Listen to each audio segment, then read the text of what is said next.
Breaking news here in Glasgow with Australian athletics head coach Eric Hollingsworth facing instant expulsion from the Commonwealth Games following a statement he released today accusing team captain and Olympic champion Sally Pearson of setting a bad example for the entire national team. It's a crisis of unprecedented proportions in Australian athletics. I've come out and I've read the statement and I'm thinking this seriously cannot be happening right now. A Commonwealth gold medalist, World Championship gold medalist, Olympic gold medalist. She's won everything. You don't do that. You don't get there by making stupid decisions. He went against our directives, our instructions, and we had no option but to suspend his employment with Athletics Australia as a head coach. Eric, how does it feel to be sent home in disgrace? Do you feel sorry for Sally? If Sally doesn't win, is it on you? Sal's probably one of the meanest competitors out there. You don't want to fight her. When she gets on the track, we watch and we respect her. She's a consummate professional. She looked pretty focused, to be honest, so I'm really happy with how she's coping and dealing with it. Listen. Listen and watch.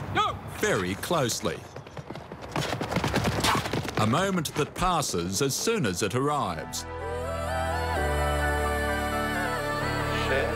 Yet for Sally Pearson, such moments can last forever.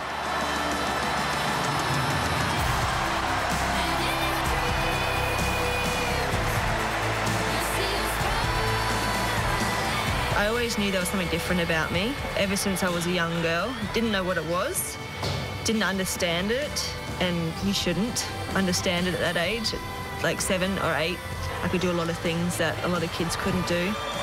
This difference helped define a champion in the making. Eventually, there was gold in London, by a hair's breadth. A world championship win in South Korea, silver at the Beijing Olympics, and well before them all, a teenage girl searching for her place in life. But when you're going through school and not everyone is doing the same as you, I felt a bit isolated and alone because of that. I had a lot of friends. They just didn't understand. She found she belonged at the athletics track, and still does. It's going to be hard when I leave it. But I'll get through that because I'm pretty good at finding things to do. But it is most definitely a security blanket. It's like a second home, really. But in the end, she won by about 4 metres or so. She is the new world champion. The female athlete of the year is Sally Pearson. How do you change from someone sitting here very relaxed, cool, to someone who steps onto the track with those hurdles down there knowing, I'm hungry? I'm a very good actor.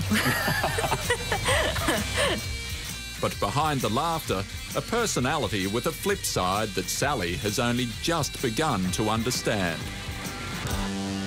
I've learned that I'm very intense, and not in a bad way. I think the intensity has gotten me to where I am, but I've learned that I never knew how to switch that intensity off.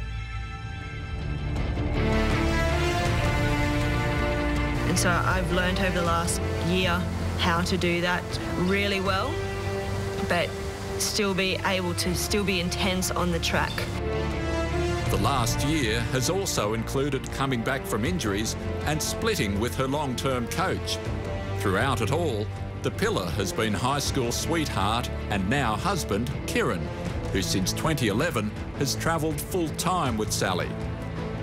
He makes me look at the positive side of things and makes me realise that nothing's ever that bad, even though I'm such a perfectionist and I like to have things floating along nicely.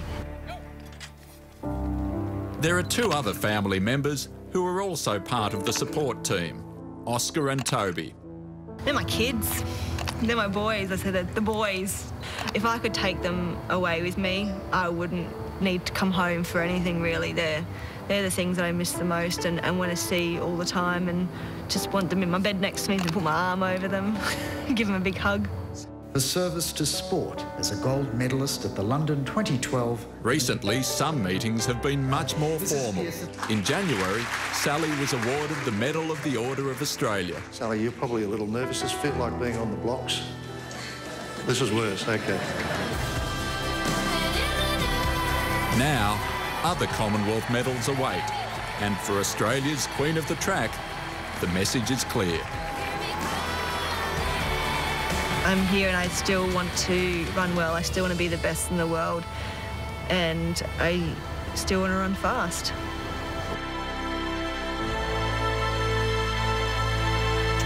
Well, one person who doesn't need any experience because she's been there at the top level for so long with that remarkable silver medal in Beijing and then capturing the gold in London, and she's done it at the World Championships, and she's the defending Commonwealth Games champion, is Sally Pearson. I'm interested to get your take on what has been going on, Mel. Everything that's been going on. A lot of athletes you would think would be completely put off and distracted by this whole circus that's been evolving over the past 24 hours or so. But if it's possible, she may be, Sally Pearson, one of the athletes. It might even make her a little bit more determined. She's got that sort of personality. With people like her, you don't poke the bear. No, you don't poke the bear at all with Sally Pearson. She is the most competitive, motivated, determined athlete I know. And, you know, it was interesting when this was all going on the other day. Her manager, Robert Joski, tweeted straight away, Sally is not following the drama. She's concentrating on her prep, and she is a professional, and that's exactly what she is. And that's exactly what she did, and the reason that all of this trouble has basically evolved, because that's what she was doing when she went and ran that race, because she felt as though that was the best part of her preparation. Anyway, let's go through the field. Indira Spence of Jamaica is a 12.93 runner. Crystal Bodie of the Bahamas, 13.41. So neither of those should really trouble Sally, although Indira Spence being sub-13 will give herself some chance of getting up there. Sylvia Panguana of Mozambique, she's 14.5, so she's not in the picture. Sarita Solomon, twice the English under-23 champion. Out to Felicia George, world finalist in 2011, Olympic finalist in 2012. So she ran in Sally's race in London. She's gone 12.65 at her best. And here is the Olympic champion. And you can bet your boots that that's where she wants to be. Not in front of microphones, not answering any questions, getting out there and doing what she does best. Yes, it's been a tough season for Sally. She hasn't had the perfect preparation. She had a hamstring injury, which had not allowed her run as many diamond leagues that she wanted. So I believe that she will try to run this race as hard as she can to get that hard racing in before the final tomorrow. We've had enough of words. Now it's time for actions.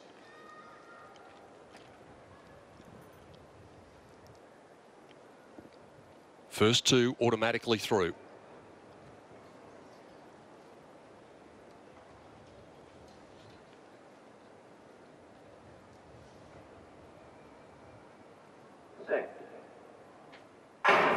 Sally left really well, as she usually does. She was a mile in front of the first hurdle, and she's already cleared away. Solomon through the middle. This is going to be clean by the look of it, and it might even be fast. Sally Pearson runs the wave and lets her deeds do the talking. She's run 12.69, so she's 0.15 quicker than Tiffany Porter was. That's going to be a great relief to her, and that's just what you wanted to see from the champ.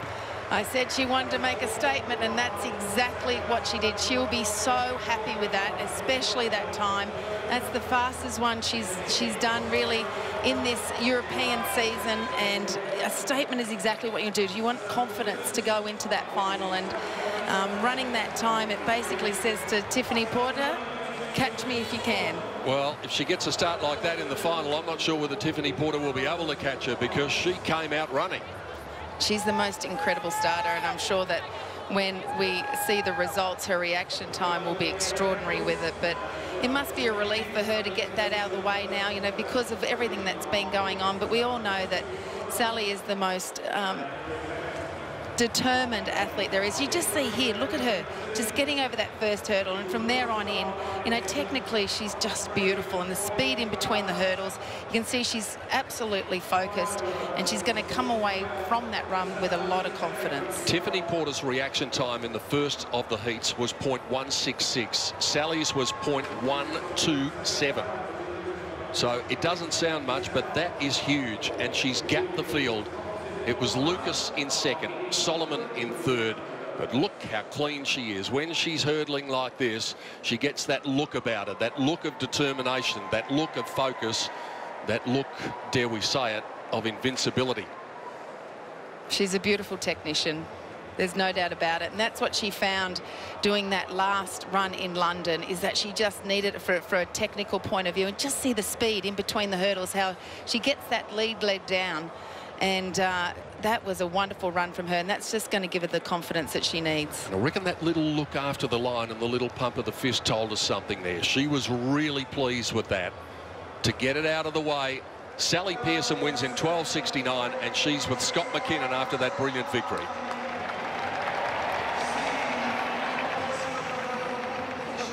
All right, we'll join Sally in just a moment as she makes her way towards Scott. Can I just say, Peter, what time did I tell you that I thought she was going to run? You said in the 60s. Thank you very much. I should have said it on air. All right, so now you're batting 500 because you said Blessing Okabari was going to beat her personal best. So 1 out of 2 is not bad. Thank goodness. Sally has ticked all the boxes that you would like to see. 12.69. Look at that margin of victory too. 0.69 of a second over Josanne Lucas of Trinidad and Tobago. Sarita Solomon of England, 13.38 and 13.44 for Indira Spence. Just going back to Michelle Jenica's time, it was 13.33. And so she's better than both third and fourth in that heat, which is good news for Michelle. So she's still got a chance of getting through to the final. A lot will depend on what happens in this third of the heats, which is effectively the third of the semi-finals. Hope you're enjoying the action. Glasgow Live 2014 from Hampden Park as you just make your way up, some of you, for a day at work on Friday in Australia. Well, let's find out firsthand from Sally. She's with Scotty now, and let's get her thoughts on what happened as Maury McPlant gives her a big hug. Well, Sally, what a start. What a statement. Is it great to get that one out of the way? Oh, it's so good. Oh, I've been so stressed and worried about that. I've been so nervous. My warm-up went so good. My coach, physio, and one of the team coaches was watching me. They're giving me that look where you're like, yeah, you got it, you got it. It's just, oh, thank goodness I actually did get it. What made you most nervous heading into that one today? I think because I haven't had a great season since June. I hurt my hamstring 8.5 weeks ago, and every single week has been a hard slog getting back into here. All my races have been real well under par until last week when I raced in London. I just knew it was coming together. I knew it was coming together. It was such a relief to get that race out of the way. Now I'm here 2 weeks later, week later, I don't know what it is now, and I'm feeling good. That race in London, how important was that? I mean, you got criticised for going to that race. How important, though, was that race for getting to where you are here to make sure you defend that title? Well, you saw how I ran tonight, and that showed just how important preparation is for an athlete. I missed the team camp. I know that I'm the team captain, and it would have been great there for team morale. But I know those athletes on the team. I know they work together really well. We come together as a really strong team, and we get the job done. So I know that I have reliable event team captains that can look after our athletes. And now we come into the village. I've been here, I've been supported since 2003 on every Australian team, and I'm just so happy that I can deliver today.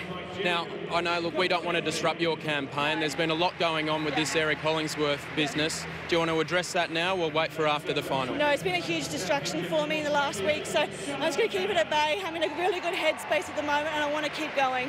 All right, fantastic. Best of luck in that final. Go get them. Thank you very much. Thanks, guys. Let's go back to Mel and Pete with the final heat of the 100-metre hurdles.